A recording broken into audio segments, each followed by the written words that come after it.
सभी को जय श्री रघुनाथ जी की। सबसे पहले तो ये जो लिंक है वो सभी तक पहुंचा दीजिए, सभी से निवेदन है।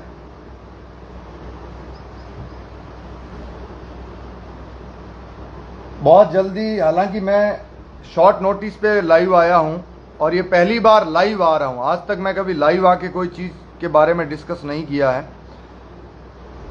आज हम पूरी कहानी के बारे में विस्तार से एक एक करके सारी चीजें समाज के सामने रखेंगे, ताकि पूरे समाज को ये पता चले कि किस तरीके से कुछ लोग मिलकर, पूरे इवन 36 कौम को पता चलना चाहिए।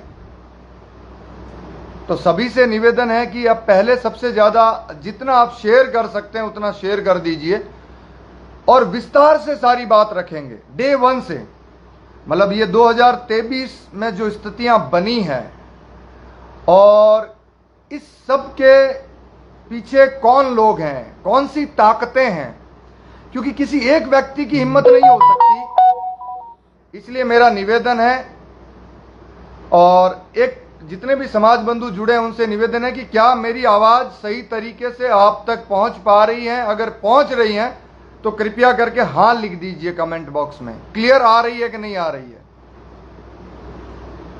हालांकि मैं ज्यादा वेट नहीं करूंगा, हम पूरी बात का पूरा विवरण, ताकि बार बार है ना, बहुत सारी चीजें क्या होती है कि हम लोग ग्रुपों में छोटे छोटे रूप में रखते हैं तो बहुत सारे लोग कंफ्यूज्ड हैं।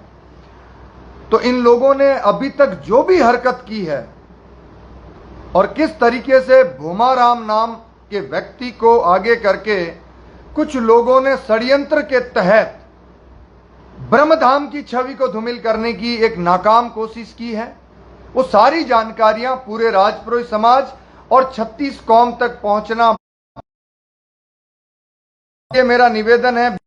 बीच में कुछ लोग अभी से परेशान करना शुरू कर दिया, लेकिन कोई दिक्कत नहीं है। अब जल्दी से जल्दी शेयर कर दीजिए और मैं पूरी बात अब रखने जा रहा हूं।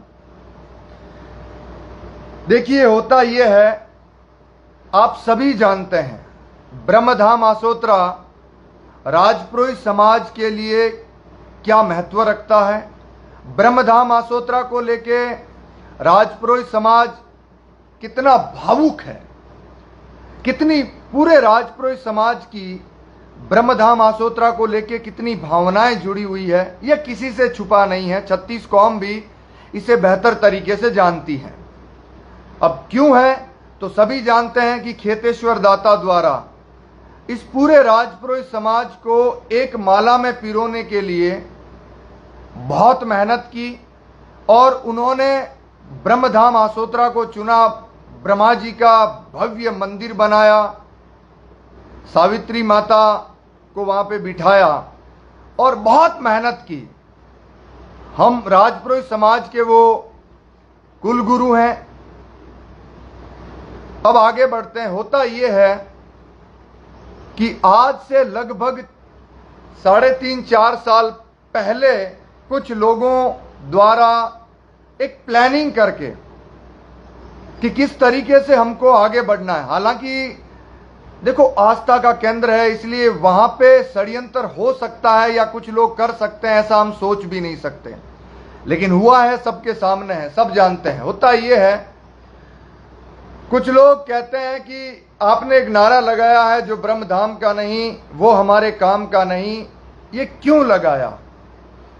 आपको क्या लगता है?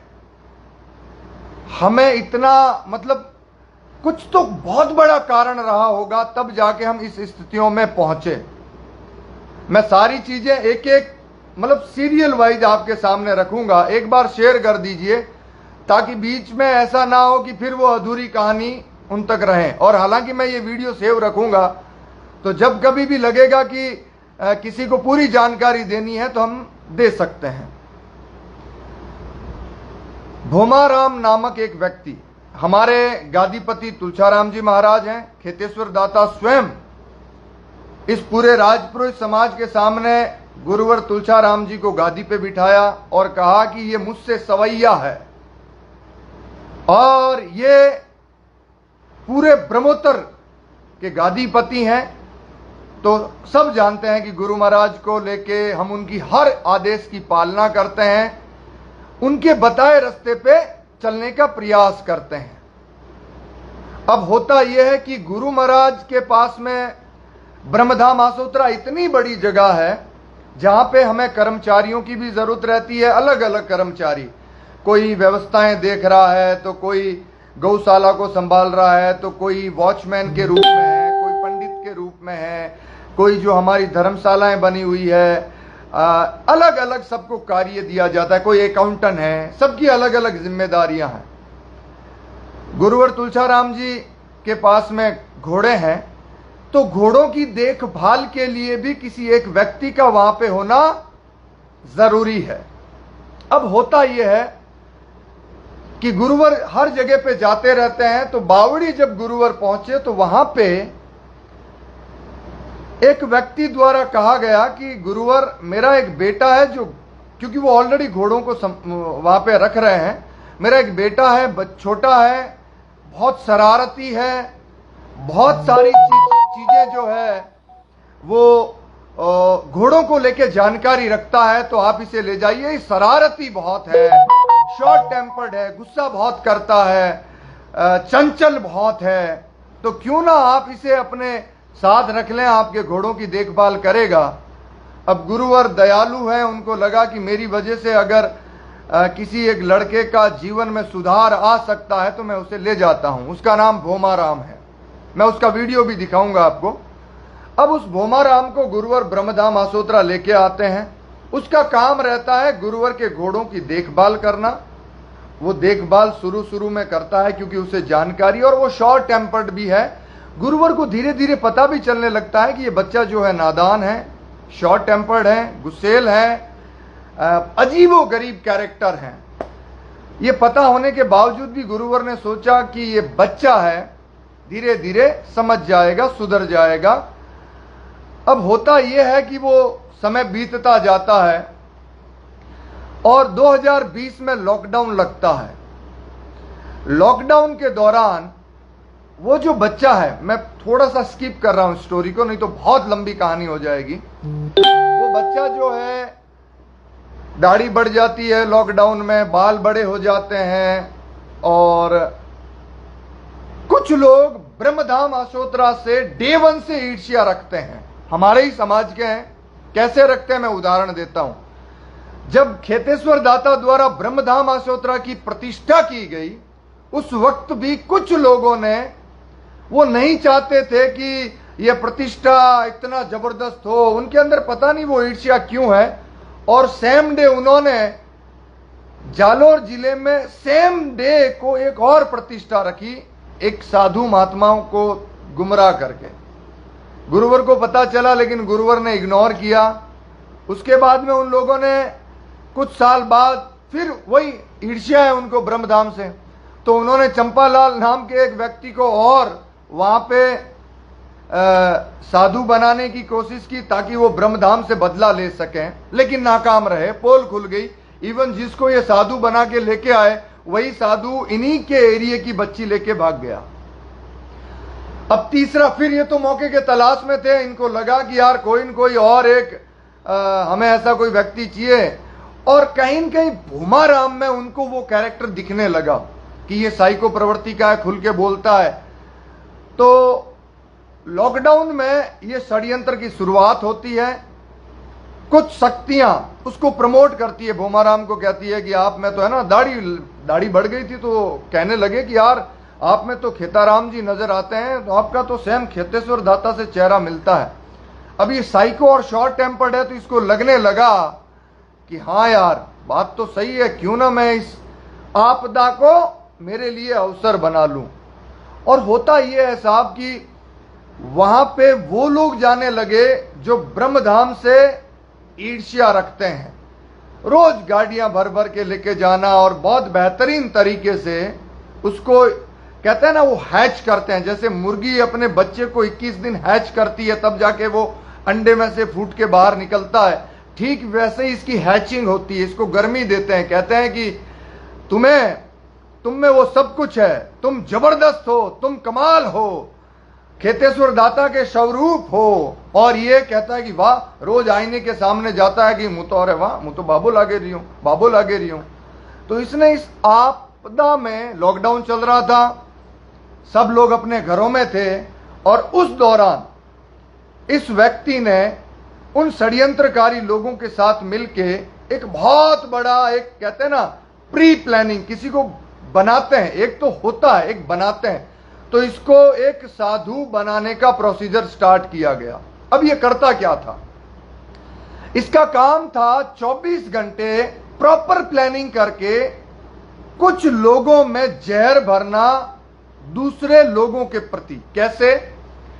तो मान लीजिए बाड़मेर का एक व्यक्ति गलती से कभी कह देता है कि जालोर जिला रा आदमी चोखा नहीं है, या उनको कुछ ठोस या उनको गुस्सा है, वैसी कोई बात करता है, वो बात को लेके ये जालोर के आने वाले हर व्यक्ति को कहता है कि बाड़मेर वाला तो थोड़े बारे में अतरो बुरो हो से कोई मले अणो ने। मतलब ये सब क्यों बोलना है? अब बोला एक व्यक्ति ने, एक व्यक्ति पूरा बाड़मेर या बीकानेर या जैसलमेर नहीं हो सकता, लेकिन इसने क्या कहा कि बाड़मेर के लोग तो आपके प्रति बहुत घृणा रखते हैं। अब होने क्या लगा, ये जहर भरते गया, जहर भरते गया, जहर भरते गया, और पूरी प्लानिंग के साथ इसके कुछ लोग साथ में आते थे, साथ में आके इसको कहते थे भोमाराम को कि हम कुछ लोगों को रोज लाएंगे, आप रोज शुरू में अच्छी अच्छी बातें कीजिएगा और फिर जहर भरिएगा। तो भोमाराम जहर भरने का कार्य करता है। लॉकडाउन चल रहा है और वो रोज 2-4 लॉकडाउन के दौरान गाड़ियां लेके आ रहे हैं। समय बीतता जाता है, कोविड के बाद में लंपी नाम की बीमारी आती है। अब कोई इसे कहता है कि अब आपके पास एक बहुत बड़ा मौका है हीरो बनने का, पैसे ब्रह्मधाम के रहेंगे, ब्रह्मधाम के नाम पे युवा बढ़ चढ़ के गौ माता की सेवा करेंगे, लंपी नाम की बीमारी आई, सब कुछ दूसरों का हीरो आपको बना देंगे, हम प्रमोट आपको कर देंगे। तो बोले कैसे करोगे? तो बोले आप एक काम कीजिएगा, आपको कुछ तो अतरंगी करना है, और एक बार अतरंग तो क्या करना है? तो कहा गया कि तुम्हें एक टांग पे खड़ा रहना है। जब तुम एक टांग पे खड़े रहोगे और ये कह दो कि जब तक ये लंपी बीमारी ठीक नहीं होगी मैं एक टांग पे खड़ा रहूंगा, ये मेरा प्रण है। देखिए, भारत एक भावुक देश है साहब। भारत देश में भावनाओं के साथ खेला जाता है। हम बहुत इमोशनल लोग हैं। अब होता यह है कि मेहनत कौन कर रहा है? राजपुरोहित समाज का युवा। उन लंपी बीमारी में लाडू, आयुर्वेदिक लाडू बनाने के लिए पैसा खर्च कौन करता है? ब्रह्मधाम आसोत्रा। और हीरो किसको बनाया जा रहा है? भोमाराम को। उसे देखो एक टोंग माथे खड़ा है, प्रण। अब दिक्कत आपको, आप कहानी को समझने की कोशिश कीजिए। आपदा को अवसर में बदलना। आपदा आई गौ माता पे। अब ये पहले गौ माता को लेके बहुत गलत बातें भी करता था। ये कहता था वो कोई है, लेकिन इसको पता चला कि ये भावनात्मक मुद्दा है। गौ माता को लेके राजपुरोहित समाज बहुत जबरदस्त मेहनत करता है, बहुत जबरदस्त सेवा भाव रखता है, पूरे भारतवर्ष को पता है। अब कहानी आगे बढ़ती है। अब राजपुरोहित समाज का युवा सड़कों पे है साहब, गौ माता के लिए रात दिन मेहनत कर रहा है। ये यूथ आइडियल कौन बन गया? ये भोमाराम एक टांग पे खड़ा है। अब इसको जगह जगह वो जो प्रमोटर थे वो प्रमोट कर रहे हैं। देखो देखो कतरी मेहनत कर रिया है, एक टोंग माते। अरे एक टोंग माते नहीं, वहां पे तो राजपुरोहित समाज का युवा मेहनत कर रहा है। पैसे ब्रह्मधाम आसोत्रा ट्रस्ट के द्वारा दिया जा रहा है। ऐसा तो है नहीं कि ये पैसे खर्च कर रहा है। हीरो ये बन गया। अब क्या हुआ? प्रॉपर तरीके से ये सब जगह छा गया, और साथ साथ में ये क्या करने लगा? दूसरा, इसको किसी ने आइडिया दिया कि ये काम कीजिए, आपके पास एक और मौका है हीरो बनने का। तो बोले क्या करूं? तो बोले आप है ना ये फुलड़े जो हम गले में पहनते हैं ना, भोमिया जी के या देवी देवताओं के, इन फुलड़ों को लेके आप टारगेट कीजिए। तो इसने सबसे पहले जसोल मां रानी भटियाणी के बारे में कमेंट करना स्टार्ट किया।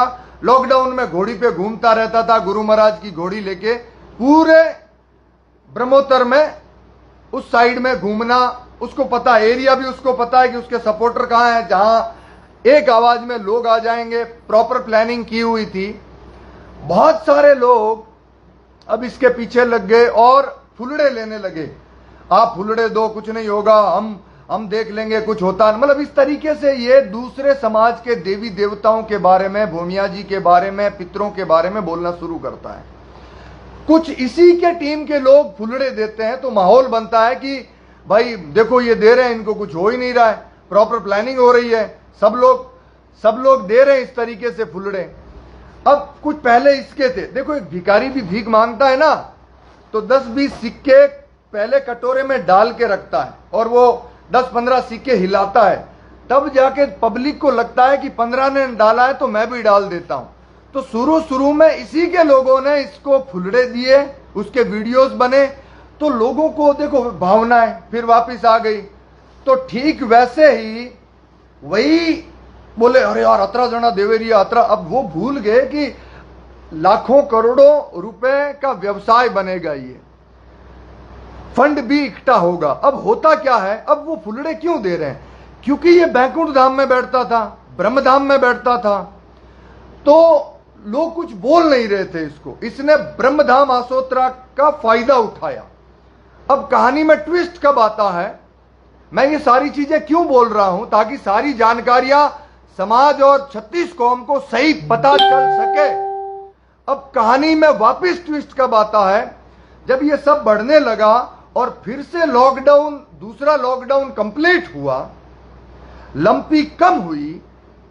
अब गुरुवर के पास जसोल से एक शिकायत आती है और गुरुवर तुलसाराम जी को कहा जाता है कि गुरु महाराज ये आपके यहां बैठता है, भोमाराम नामक व्यक्ति है, हमारी मां रानी भटियाणी और फुलड़ों, पितरों, भूमिया जी को लेके गलत चीजें बोल रहा है जी। तो कृपया करके, हम इसलिए नहीं बोल रहे थे क्योंकि ये ब्रह्म धाम में बैठता है। तो अब आप देखो गुरु महाराज आपकी बहुत इज्जत करो मैं। तब गुरु महाराज को पता चलता है कि मेरे पीछे से इतना बड़ा षड्यंत्र, इतना बड़ा धोखा। तो इसे बुलाने के लिए ट्रस्ट के पदाधिकारियों को कहा जाता है कि उस व्यक्ति को मेरे पास लेके आओ। जब उसको कुछ लोग जाके कहते हैं कि आपको गुरु महाराज ने बुलाया है, मतलब लगभग 250 मीटर दूरी पे है, बैंकुट धाम और ब्रह्मा जी के मंदिर के बीच लगभग 200-250 मीटर का वो है। अब ये आने को इनकार कर देता है। इसे पता चल जाता है कि मामला तो बिगड़ गया। ये थोड़ा सा वो कहते हैं ना साइको होता है ना, वो बहुत ब्रेन वाइज बहुत स्मार्ट होता है। अब इसको पता चल गया कि गड़बड़ होने वाली है, मेरा यहां से जाना तय है, अब मैं यहां टिक नहीं पाऊंगा, तो क्यों ना मैं अब मेरी टीम को ये एक्टिव कर देता हूं, सक्रिय कर देता हूं और माहौल को हम गर्म करते हैं। तो आप नोटिस कीजिए, जब लॉकडाउन का समय चल रहा था तो इसके घोड़ों पे चढ़ के चलने वाले वीडियोस बहुत वायरल होते थे। वो धीरे धीरे हैचिंग थी, धीरे धीरे वो प्रमोशन था।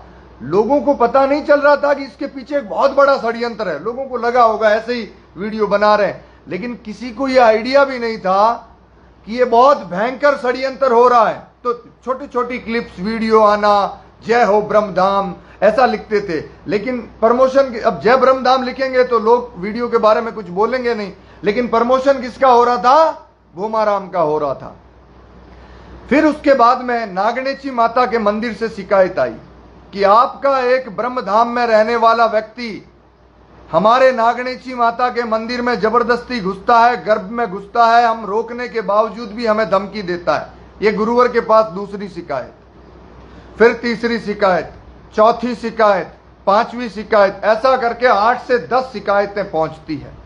अब गुरुवर को समझ में आने लगता है कि हमारे इस ब्रह्मधाम आसोत्रा जिससे 36 कौम जुड़ी हुई है उसको तोड़ने का प्रयास हो रहा है।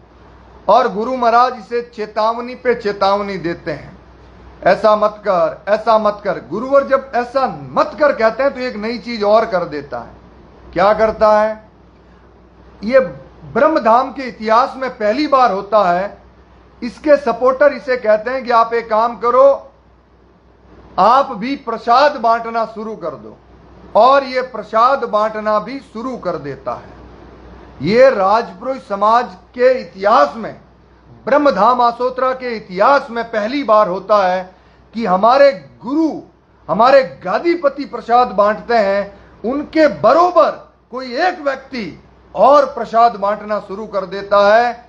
मतलब वो पैरेलली एक और सरकार चला रहा होता है। जब ये जानकारी गुरुवर को मिलती है, बड़े आहत होते हैं, दुखी होते हैं, रोने लग जाते हैं कि क्या होगा मेरे इस ब्रह्मधाम का, क्या होगा मेरे राजपुरोहित समाज का। और गुरुवर अब कई लोगों को कहते हैं कि इसे समझाइए। और ये हरकतें क्या करता था, जब गुरु महाराज कोई संदेश पहुंचाते थे इससे मिलने के लिए, तो ये क्या करता था, यकीन मानिए इतना साइको था, मैं आपको दिखाने की कोशिश करूंगा। ये हाथ है ना, ऐसे खा जाता था। मतलब इस तरीके से तो गुरुवर को डर सा लगता था कि यार ये क्या कर रहा है। मतलब लाल मिर्च पी जाता था। और इसने इसका जो रूम बना रखा था, उसके अंदर एक रूम बना रखा था, पूरी गुफा मैंने मेरे फेसबुक पे चढ़ाया हुआ है, आप देखिएगा। मतलब लोगों को पता ही नहीं चलेगा कि इस रूम के पीछे भी रूम है, और वहीं बैठ के सारा षड्यंत्र करता था। वशीकरण करने के लिए, लोगों को वश में करने के लिए सियाड़ सिंगी करके कोई चीज होती है छोटी सी, उसका भी ये उपयोग करता था, बहुत सारी चीजें। अब इसका पाप का घड़ा भर गया। अब आता है, ये लोग कहते हैं ना बड़ी बड़ी बातें करते हैं ना, अब मैं आपको सारी जानकारियां आपको प्रेषित करने जा रहा हूं। एक मिनट चालू रखिएगा, मेरा मोबाइल लेके आ रहा हूं दूसरा।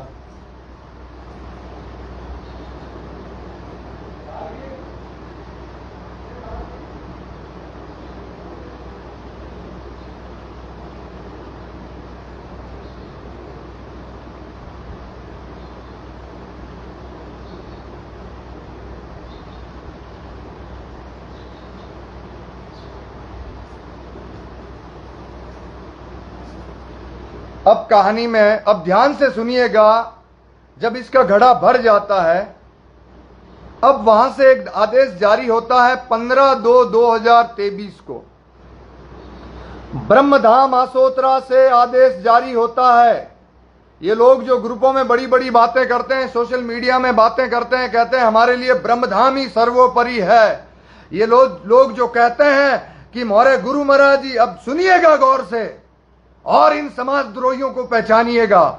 ये 15/2 को आदेश जारी होता है। जब इसके पाप के घड़े भर जाते हैं, तब गुरु महाराज कहते हैं, और पूरा समाज सुनता है। गौर से अब सुनिएगा, और अब तक शेयर नहीं किया है तो कर दीजिएगा, क्योंकि अब आपको समझ में आएगा कि हम लोगों को मैदान में क्यों उतरना पड़ा, क्यों हमको ये कहना पड़ा जो ब्रह्मधाम के नहीं वो हमारे काम के नहीं।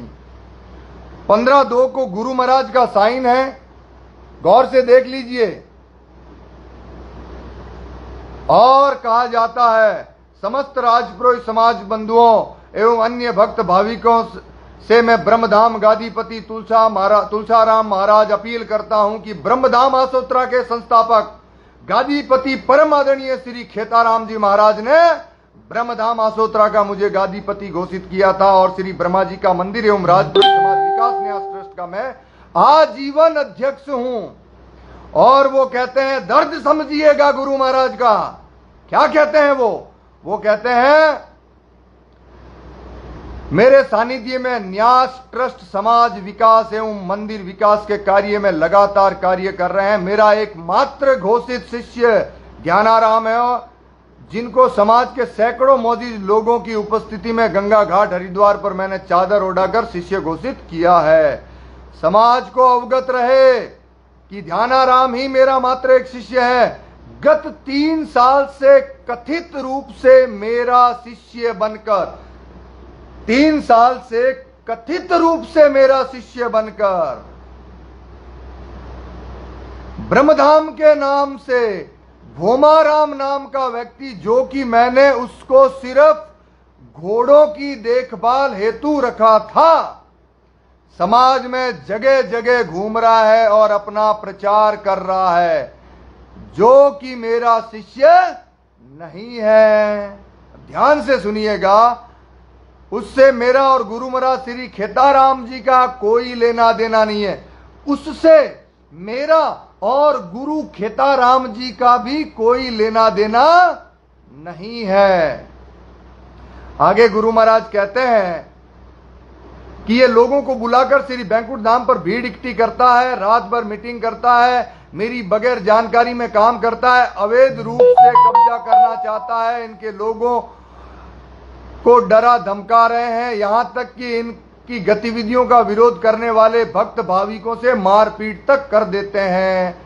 और आखिर में गुरु महाराज ये पूरा का पूरा लेटर, जिसमें ये कहते हैं कि ये कोई संत भी नहीं है, पूरा लेटर जारी होता है 15 फरवरी 2023 को। अब ध्यान से सुनिएगा, ये जो कहता है ना ब्रह्मधाम हमारे लिए सर्वोपरि है, गुरु महाराज हमारे लिए सर्वोपरि है, उन्हीं गुरु महाराज ने ये लेटर लिखा था। लेकिन इनका तो साफ पहले से प्लानिंग तय था कि हमको किस तरीके से षड्यंत्र करना है, किस तरीके से माहौल खराब करना है। उसी दिन 15 फरवरी के रात को अगले दिन नून में प्रोग्राम होता है और उसी दिन मतलब ये फरमान जारी हुआ। पूरे राजपुरोहित समाज ने इस फरमान का स्वागत किया, इस लेटर का आदर किया, गुरु महाराज के इस आदेश को सर आंखों पे रखा। लेकिन जो षड्यंत्रकारी जो 3 साल पहले से ये साजिशें कर रहे थे, उन लोगों ने इस भोमाराम को नून एक प्रोग्राम में बुलाया।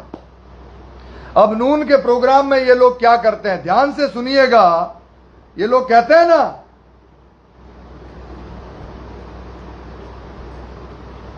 शायद आवाज आप तक पहुंचेगी कि नहीं, ये नून के प्रोग्राम में एक व्यक्ति खड़ा होता है और वो कहता है, गुरुवर के खिलाफ अनर्गल बातें करता है, गुरुवर को धतराष्ट्र कहा जाता है, मनमोहन सरकार कहा जाता है, ब्रह्मधाम को रातों रात नया ब्रह्मधाम खड़ा करने का ऐलान होता है, और सबसे बड़ी बात, ब्रह्मधाम ना जाने की कस्में खाई जाती है, ब्रह्मधाम का पानी पीने की कस्में नहीं पीने की कस्में खाई जाती है, ब्रह्मधाम के किसी भी चीज को छूना गाय के रक्त बराबर है। इस तरीके से ये लोग आह्वान करते हैं। मतलब साफ है साहब, ये लोगों का पहले से प्लानिंग था कि हमको चुप नहीं रहना है, हमको एक षड्यंत्र के तहत ये उजागर हो गए। अब इनका नाटक देखिए, कौन सुनेगा साहब। ब्रह्मधाम आसोत्रा से पूरा राजपुरोहित समाज जुड़ा हुआ है।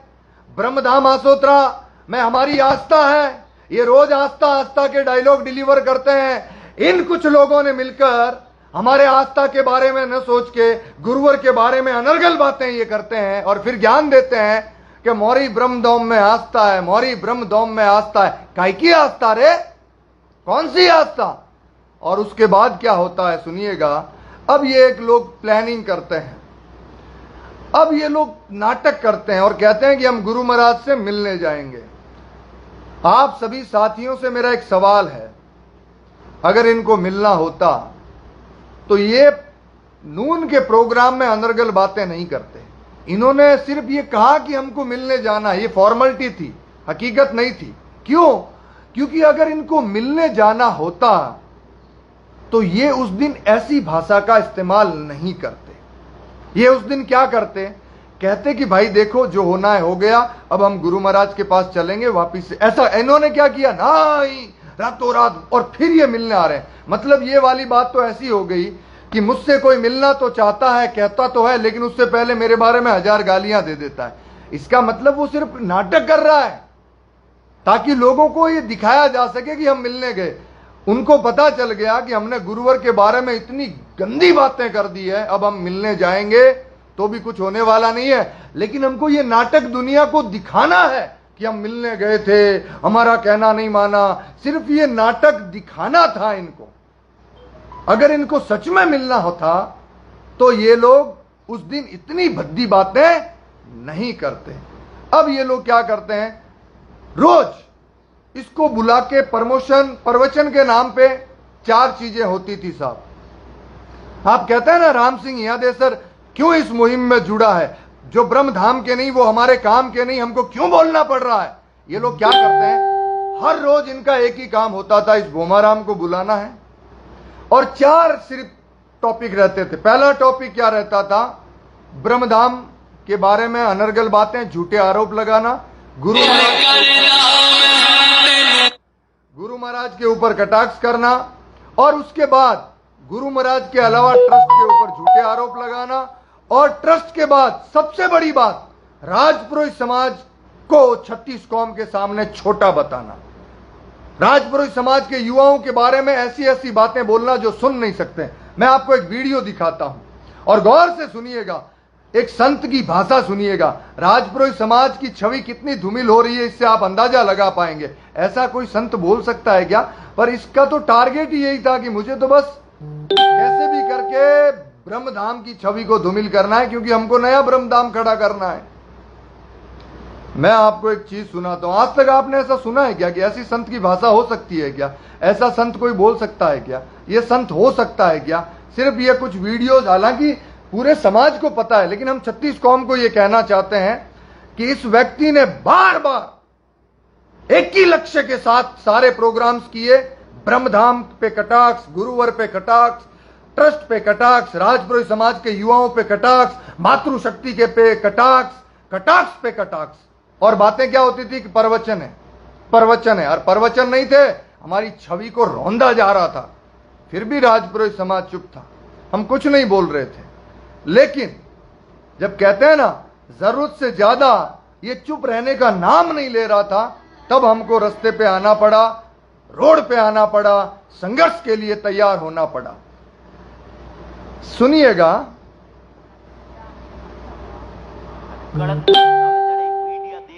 हकीकत कह रही हूं, थाने विश्वास नहीं वे तो थोड़ा टाबर हुए नहीं बा।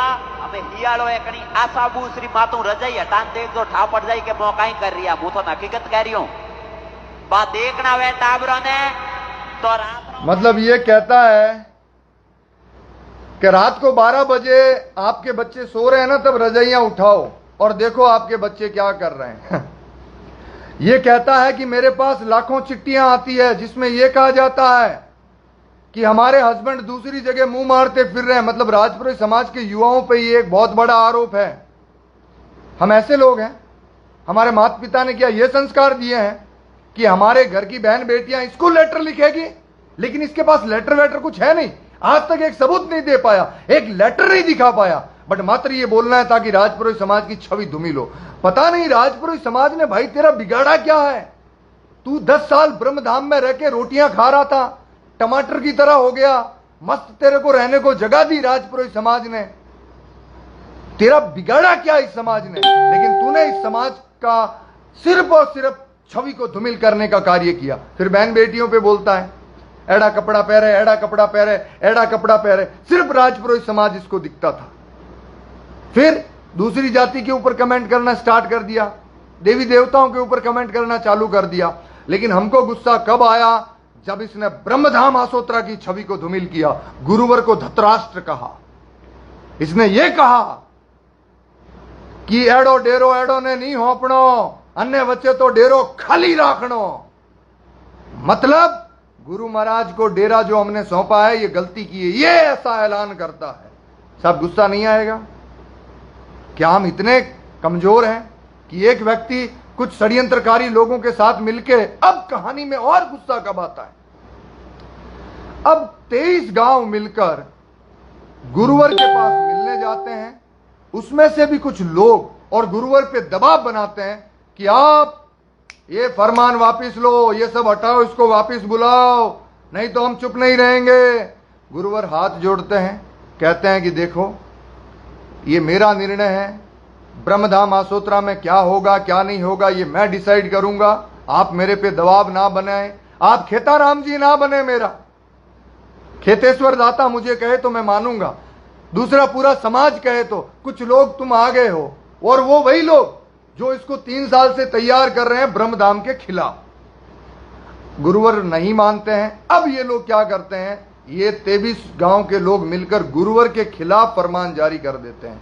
हम ब्रह्मधाम में कोई चंदा नहीं देंगे, कोई बात नहीं, तुम्हारी मर्जी। हम गुरुवर को बोले खेतेश्वर तुलसाराम जी को बुलाएंगे नहीं, जहां तुलसाराम जी जाएंगे वहां हम नहीं जाएंगे। इस तरीके से ये पूरा एक 15 कंडीशनों का एक फरमान जारी करते हैं। राजपुरोहित समाज के इतिहास में यह पहली बार हुआ है कि एक नुगरे व्यक्ति के लिए हमारे गुरुवर के खिलाफ फरमान जारी किया गया। हम फिर भी चुप रहे साहब, सोचा कि नहीं ये इनका प्रॉब्लम है, ये इनकी समस्या है, ये इनकी दिक्कत है, ये कर सकते हैं, कोई दिक्कत नहीं। लेकिन अब हमने कहा कि अब हम चुप नहीं बैठेंगे, अब हमें भी अधिकार है इन लोगों के खिलाफ फरमान जारी करने का। और हमने एक नारा लगाया, जो ब्रह्मधाम के नहीं वो हमारे काम के नहीं। भाई जिनको ब्रह्मधाम से कोई लेना देना ही नहीं है, उनसे हमको क्या लेना है? वो हमारे कैसे हो सकते हैं? जो खेतेश्वर दाता द्वारा बनाए गए धाम की निंदा करते हैं, जो खेतेश्वर दाता द्वारा बिठाए गए गादीपति तुलसाराम जी की निंदा करते हैं, जो राजपुरोहित समाज के युवाओं की निंदा करते हैं, वो हमारे कैसे हो सकते हैं? और हमने नारा लगाया, जो ब्रह्मधाम के नहीं वो हमारे काम के नहीं। अब ये हड़बड़ा गए हैं, बौखला गए हैं। अब आप देखिए, ये भोमाराम के गुर्गे हमको रोज, आप इनकी भाषा देखिए, इनका लिखने का तरीका देखिए, अब ये हड़बड़ा रहे हैं। लेकिन आप बताइएगा, इस तरीके से षड्यंत्र करके ब्रह्मधाम की छवि को धूमिल करने वाले लोग हमारे कैसे हो सकते हैं? वो 36 कौम के कैसे हो सकते हैं? 36 कौम ब्रह्मधाम से मोहब्बत करती है, प्यार करती है, आस्था रखती है। लेकिन हमारे अंदर कुछ समाजद्रोही, कुछ ऐसे लोग जिन्होंने इससे पहले 2 बार हरकतें की, इस व्यक्ति के द्वारा इससे मिलने वाले हर व्यक्ति के अंदर जहर घोला गया। कहा गया गुरु महाराज तो एड़ा है गुरु, और ये कुछ तो लोगों को यहां तक कह देता था कि आपको डिसाइड करना होगा कि तुलसाराम जी को मानोगे या मुझे मानोगे। इस तरीके से ये भोमाराम हरकतें करता था। फिर भोमाराम यहां से चला गया। ये लोग इस तरीके से ब्रह्मधाम की छवि को धूमिल करने में लगातार कोशिश करते रहे। अब हम मैदान में उतरे हैं। अब हम ये कह रहे हैं कि जो ब्रह्मधाम के नहीं वो हमारे काम के नहीं। तो ये फड़फड़ा रहे हैं, मेरे को टारगेट कर रहे हैं कि राम सिंह यादेसर को रोको, अभियान चालू कर रहे हैं। नहीं रोक पाओगे। गुरुवर ने कहा है कि भोमाराम कोई संत नहीं है, और वो व्यक्ति घोड़ों की रखवाली के लिए वहां आया था। कुछ लोगों ने षड्यंत्र करके उसको हीरो बनाया ताकि ब्रह्मधाम के खिलाफ खड़ा हो सके कोई, क्योंकि इससे पहले चंपालाल नामक व्यक्ति भी खड़ा हुआ था। अब सबसे बड़ी बात, फुलड़ों को लेके करोड़ों रुपए इनके पास आए, ब्रह्मधाम में रहते हुए आए, उसका कोई हिसाब नहीं है। ब्रह्मधाम से जाने के बाद इसने क्या किया हमको कोई मतलब नहीं है, लेकिन ब्रह्मधाम में रहते हुए इसने फुलड़े लिए, लॉकडाउन को आपदा को अवसर बनाया। मेहनत समाज के लोगों ने की, समाज के युवाओं ने की, पैसे ब्रह्मधाम ने लगाए। ये एक टांग पे खड़ा होके बोलता है देखो देखो देखो, क्या देखो? आप मेरे 36 कौम के भाइयों से हाथ जोड़ के निवेदन है, ये हमारे आस्था पे चोट पहुंची है, हमारी लड़ाई है। ऐसे लोगों से दूर रहें। और हमारा जो नारा है, जो ब्रह्मधाम के नहीं वो हमारे काम के नहीं, ये बहुत बहुत सोच समझ के लगाया गया है, बनाया गया है। पूरा राजपुरोहित समाज उन लोगों का बहिष्कार कर रहा है जिन लोगों ने गुरुवर के खिलाफ फरमान जारी किया है। मेरा सभी समाज बंधुओं से निवेदन है, हाथ जोड़ के निवेदन है, ऐसे लोगों से जय श्री रघुनाथ जी की करना भी पाप है। ये भोमाराम जब ब्रह्मधाम में रहता था, इसने 40 से ज्यादा नीम के पेड़ तोड़ दिए साहब, 5 पीपल के पेड़ तोड़ दिए। खेतेश्वर दाता ने कहा था कि जो व्यक्ति मंदिरों में नीम के और पीपल के पेड़ तोड़ता है, उस व्यक्ति का मुंह चेहरा देखना भी घोर पाप है। ऐसे लोगों को कुछ लोग कंधे पे बिठा रहे हैं। इसका कोई गुरु भी नहीं है, नुगरा है। अरे गुरु साधु है ही नहीं, तब किया ही नहीं है, सिर्फ साजिश किया है इसने। वो कैसे, उसके मुंह से हम अच्छी बातें कैसे सोच सकते हैं? सपने में भी नहीं सोच सकते हैं। इसलिए मेरा निवेदन है कि बार बार रोज रोज हम छोटी छोटी बातें कहने का कोशिश करते हैं। कम से कम राजपुरोहित समाज और 36 कौम को यह पता होना चाहिए कि आपको आधी अधूरी जानकारियां हैं, भ्रमित किया जा रहा है, छोटी छोटी बातें बताई जा रही है, बीच की बातें बताई जा रही है। आज हमने आपको पूरा विवरण दिया है कि किस तरीके से एक व्यक्ति ब्रह्मधाम घोड़ों की सेवा करने के लिए आता है और वहां पे ऑलरेडी कुछ लोग बैठे थे जो किसी मोहरे को चाहते थे जो उनके कहे अनुसार चलें और ब्रह्मधाम की छवि को धूमिल करें। उस लोगों ने मिलके ब्रह्मधाम के खिलाफ 2-3 साल से षड्यंत्र कर रहे थे। लॉकडाउन के दौरान ये षड्यंत्र को बढ़ाने के लिए इन्होंने भूमाराम नामक व्यक्ति को अपने इलाके में प्रमोट करने का कार्य किया। प्रमोट करते करते करते कहते हैं ना, आंधा और अनजान एक समान होता है। जिनको पूरी जानकारियां नहीं थी, क्योंकि उनको लगता था कि ब्रह्मधाम से आया है मतलब ब्रह्मधाम को पता ही होगा, लेकिन ब्रह्मधाम को कुछ पता नहीं था। उस आपदा को इसने अवसर बनाया और ये धीरे धीरे कुछ एरियो में इस तरीके से फैला और इसके बहुत सारे लोग जो साथी थे वो सब इसका प्रमोशन करने लग गए। तब तक बहुत देर हो चुकी थी। इसने कुछ एरिया, अब इसका एरिया लिमिटेड हो गया है, एक लिमिटेड दायरे में ये रह गए हैं। इनकी पोलें खुल चुकी है। सब लोग इससे सवाल कर रहे हैं, इवन फुलड़े वापस मांग रहे हैं। कुछ लोग जिन्होंने इसको फुलड़े दिए उनके घर में तकलीफें भी होने लग गई है। अब दबी आवाज में कुछ लोग चाहते हैं कि उनको फुलड़े वापस मिल जाए, लेकिन दिक्कत कहां आ रही है? ये गुंडा है साहब।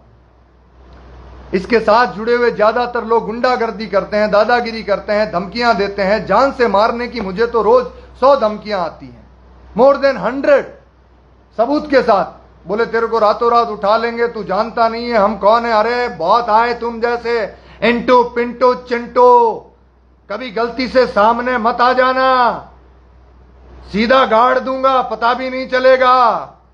सपने में भी नहीं सोच पाओगे कि इस धरती पे मानव बन के आए थे। कचुम्बर बना दूंगा।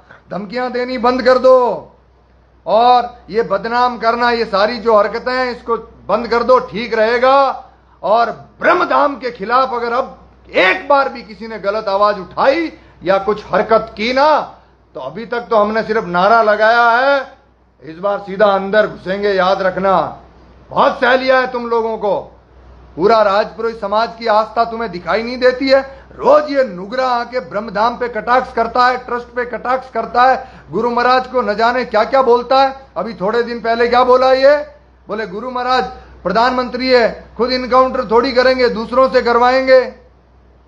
अच्छे से जिसको हिंदी बोलनी नहीं आती, जिसको संस्कृत नहीं आती, शास्त्र का ज्ञान नहीं है, वेदों का ज्ञान नहीं है, उपनिषदों का ज्ञान नहीं है, आरती कैसे की जाती है ये तक पता नहीं है, कि आरती जब होती है तब खड़ा रहना है या बैठे रहना है ये तक आइडिया नहीं है, कब शंख बजाना है कब नहीं बजाना है ये तक पता नहीं है। और ये ज्ञान देता है कि ब्रह्मधाम में क्या करना चाहिए और क्या नहीं करना चाहिए। इसलिए मेरा आप सभी से निवेदन है, आज हमने पूरी, और ये सेव रहेगा वीडियो, पूरी हरकत बता दी है किस तरीके से षड्यंत्र करके कुछ लोगों ने ब्रह्मधाम को छोटा दिखाने की, उसकी छवि को धूमिल करने की कोशिश की है। साहब हमारे पास एक एक एविडेंस पड़े हैं, सारी जानकारियां पड़ी हैं। मेहरबानी करके बिना जानकारी के बीच में आने की जरूरत ना करें। दूसरा एक भयंकर वाला बात, ये लोग कहते हैं कि साहब जालोर जालोर जालोर, कौन सा जालोर? जालोर ब्रह्मधाम से जुड़ा हुआ है साहब, जालोर को बदनाम ना करें। मेरा ननियाल जालोर में है। भीनमाल, रानीवाड़ा, आहोर, नौरवा, कुआलडा, नीमला, गोविंदड़ा, इस बेल्ट से शुरू होकर जब हम आहोर से गुजरते हुए रानीवाड़ा से लेके भीनमाल से सांचौर से होते हुए आते हैं, सब ब्रह्मधाम से जुड़े हुए। ये लोग जिल्लावाद करते हैं। मेरे ब्रह्मधाम में आस्था रखने वाले समाज बंधुओं से निवेदन है, हाथ जोड़ के निवेदन है, हाथ जोड़ के कहता हूं आपको कि ये जो लोग हैं जब जालोर जालोर करते हैं तो हमें जालोर के बारे में गलत शब्दों का इस्तेमाल नहीं करना है। ये इसी के गुर्गे हैं जो बाड़मेर बीकानेर करते हैं ताकि हम जालोर बोलें और जालोर के समाज बंधुओं को गुस्सा आए, क्योंकि ये लोग सीमित हैं। ये अपना दायरा बढ़ाना चाहते हैं, ये अपने षड्यंत्र को बड़ा करना चाहते हैं। हमें इनको षड्यंत्र में फेल करना है। जब भी जालोर को लेके बात आती है, कभी जालोर का नाम मत लीजिए साहब। जालोर जालोर जालोर नहीं है, ये झूठ है। रोज हजारों जालोर के समाज बंधुओं से बात होती है। ये एक जानबूझ के खुद वॉइसें बनाते हैं, बाड़मेर के बारे में उल्टा सीधा बोलते हैं, फिर ये चाहते हैं कि कोई जालोर के बारे में उल्टा बोले तो हमें मजा आ जाएगी। हम सिर्फ 23-24 गांव नहीं रह के पूरा जालोर नहीं जुड़ेगा। गलत फहमी में मत रहना। जालोर समझदार हैं। ये समाजद्रोही उजागर हो गए हैं जब से ये नारा लगाया है, जो ब्रह्मधाम के नहीं वो हमारे काम के नहीं। और ये निंदालाल के नाजायज भौंक रहे ना इधर, मैं तुम्हें इग्नोर कर रहा हूं। उसके पीछे मात्र एक कारण है, जो ब्रह्मधाम के नहीं वो हमारे काम के नहीं। लाखों रुपए फुलड़ों को लेके तो बहुत सावधान रहिएगा। अब देखो इसका फुलड़ों का व्यवसाय हो गया है खत्म। तो और मेरे पे गुस्सा आ रही है क्योंकि कईयों की दुकानदारियां बंद हो गई, कईयों की दुकानदारियां फेल हो गई, कईयों को बैठे बैठे पैसे आ रहे थे। आप सभी का खूब खूब धन्यवाद। यह ब्रह्मधाम, इस नारे को बुलंद करना है। जो ब्रह्मधाम का नहीं वो हमारे काम का नहीं, ये मात्र नारा उन लोगों के लिए है जिन्होंने ब्रह्मधाम के खिलाफ बगावत की है, ब्रह्मधाम को नीचा दिखाने की कोशिश की है, एक नुगरे व्यक्ति के आड़ में राजपुरोहित समाज के युवाओं को बदनाम किया है, एक नुगरे व्यक्ति के आड़ में राजपुरोहित समाज के मातृशक्ति को नीचा दिखाने का कार्य किया है। ये उन लोगों के खिलाफ ये नारा है जो ब्रह्मधाम के नहीं वो हमारे काम के नहीं। जय ब्रह्मधाम। आप सबका खूब खूब धन्यवाद। और इस नारे को भारतवर्ष के हर कोने तक पहुंचाना है, ये हम सबकी नैतिक जिम्मेदारी है। कुछ जाने अनजाने में गलत कहा हो तो माफी चाहता हूं, क्योंकि लगातार मैंने कोई सोच समझ के नहीं बोला है। जो दिल में था, जो सच था, वही आपके सामने रखा है। कोई प्लानिंग करके नहीं आया हूं कि बस ये बोलूंगा। मैं कोई राजनेता नहीं हूं, ब्रह्मधाम का सिपाही हूं। और जो गुरुवर, जो खेतेश्वर दाता की मर्जी है वही सब हम कर रहे हैं, उन्हीं के आदेशों पे चलने का प्रयास कर रहे हैं। और उन्हीं का आदेश है, भोमाराम कोई संत नहीं है, भोमाराम को कोई ना अपनाए। और उन्हीं के बताए रास्ते पे चल रहे हैं। जो हमारी खिलाफत करेगा, ब्रह्मधाम के खिलाफ बगावत करेगा, उल्टा सीधा बोलेगा, उसको जवाब दिया जाएगा। जय जय ब्रह्मधाम।